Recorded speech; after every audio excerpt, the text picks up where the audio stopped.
ಕೇಂದ್ರದ ವಿರುದ್ಧ ಸಿಡಿದೆದ್ದ ಸರ್ಕಾರ, ರಾಜ್ಯ ಸರ್ಕಾರಕ್ಕೆ ಬರಬೇಕಾದ ನ್ಯಾಯಯುತ ಪಾಲನ್ನು ಕೇಂದ್ರ ಸರ್ಕಾರ ಬಿಡುಗಡೆ ಮಾಡುವಲ್ಲಿ ತಾರತಮ್ಯ ತೋರುತ್ತಿದೆ ಎಂದು ಆರೋಪಿಸಿ ಮುಖ್ಯಮಂತ್ರಿ ಸಿದ್ದರಾಮಯ್ಯ ಮತ್ತು ಉಪಮುಖ್ಯಮಂತ್ರಿ ಡಿ. ಕೆ. ಶಿವಕುಮಾರ್ ನೇತೃತ್ವದಲ್ಲಿ ಇಡೀ ಸಚಿವ ಸಂಪುಟ ಮತ್ತು ಶಾಸಕರು ದೆಹಲಿಯಲ್ಲಿ ಪ್ರತಿಭಟನೆ ನಡೆಸಿದರು.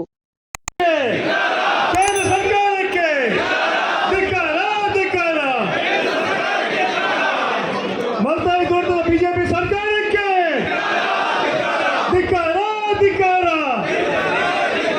ಧಿಕ್ಕಾರ ಧಿಕ್ಕಾರ.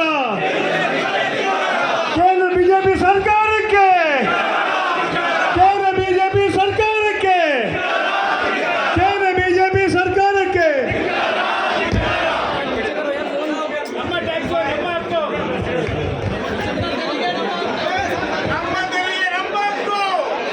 ತೆರಿಗೆ ಅನ್ಯಾಯವನ್ನು ಸರಿಪಡಿಸದ ಬಿಜೆಪಿ ಗೌರ್ಮೆಂಟ್ಗೆ, ಕರ್ನಾಟಕಕ್ಕೆ ಬರಬೇಕಾದಂತ ನ್ಯಾಯದ ಪಾಲನ್ನು ಕೊಡದಿರುವಂತಹ ಸರ್ಕಾರಕ್ಕೆ, ಸತತವಾಗಿ ಮಲತಾಯಿ ಧೋರಣೆ ತೋರ್ತಾ ಇರುವಂತ ಬಿಜೆಪಿ ಸರ್ಕಾರಕ್ಕೆ, ಬರೀ ಸುಳ್ಳುಗಳ ಸರಮಾಲೆಗಳನ್ನು ಹೇಳಿ ಜನರನ್ನ ಮೋಸ ಮಾಡ್ತಾ ಇರುವಂತ ಬಿಜೆಪಿ ಸರ್ಕಾರಕ್ಕೆ, ಕರ್ನಾಟಕಕ್ಕೆ ಬರಬೇಕಾಗಿದ್ದಂತ ಗೌರವಾನ್ವಿತ ಮುಖ್ಯಮಂತ್ರಿಗಳಂತ ಸಿದ್ದರಾಮಯ್ಯ ಸಾಹೇಬ್ರೆ,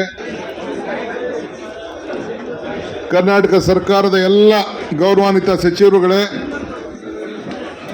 ಕರ್ನಾಟಕದ ಎಲ್ಲ ನಮ್ಮ ರಾಜ್ಯದಿಂದ ಬಂದಂಥ ಎಲ್ಲ ಎಂಪಿಗಳೇ,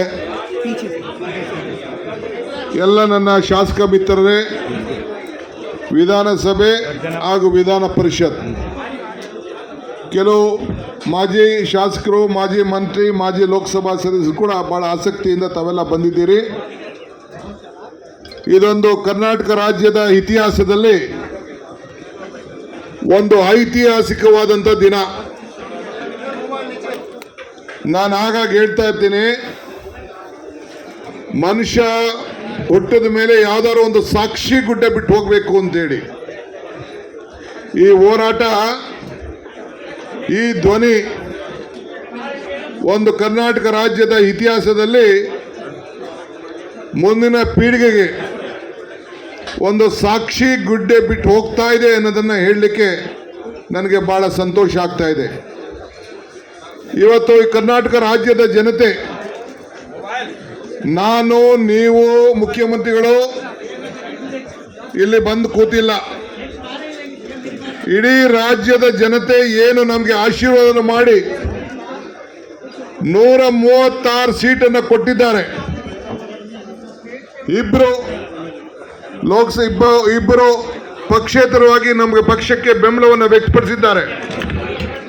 ಎಲ್ಲ ಸೇರಿ ರೈತ ಸಂಘದ ನಮ್ಮ ಅಸೋಸಿಯೇಟ್ ಮೆಂಬರು ಸೇರಿ, ಪುಡ್ಸಾಮ್ಗೌಡರು ಸೇರಿ, ಲತಾ ಸೇರಿ 138 ಶಾಸಕರು ಕೂಡ ಇವತ್ತು ಇಲ್ಲಿ ಕೂತಿ ಆ ರಾಜ್ಯದ ಜನತೆ ಪರವಾಗಿ ಧ್ವನಿಯನ್ನು ಇವತ್ತು ಎತ್ತಲಿಕ್ಕೆ ನಾವಿಲ್ಲಿ ಕೂತಿದ್ದೇವೆ. ನಮ್ಮ ರಕ್ತ, ನಮ್ಮ ಬೇರು, ನಮ್ಮ ತೆರಿಗೆ, ನಮ್ಮ ಹಕ್ಕು, ಜಸ್ಟಿಸ್ ಫಾರ್ ಕರ್ನಾಟಕ. ನಮ್ಮ ತೆರಿಗೆ, ನಮ್ಮ ಪಾಲನ್ನು ಕೇಳಲಿಕ್ಕೆ ಇವತ್ತು ನಾವು ಇಲ್ಲಿ ನಿಂತಿದ್ದೇವೆ. ಇವತ್ತು ನಾನು ಹೆಚ್ಚಿಗೆ ನಾನು ಮಾತಾಡ್ಲಿಕ್ಕೆ ಹೋಗುವುದಿಲ್ಲ. ಎಲ್ಲ ಅನೇಕ ನಾಯಕರುಗಳೆಲ್ಲ ಅವರವರ ವ್ಯಾಖ್ಯಾನವನ್ನು ಮಾಡೋರಿದ್ದಾರೆ. ನಾನು ಇವತ್ತು ಎಲ್ಲ ಕರ್ನಾಟಕ ರಾಜ್ಯದ ಪರವಾಗಿ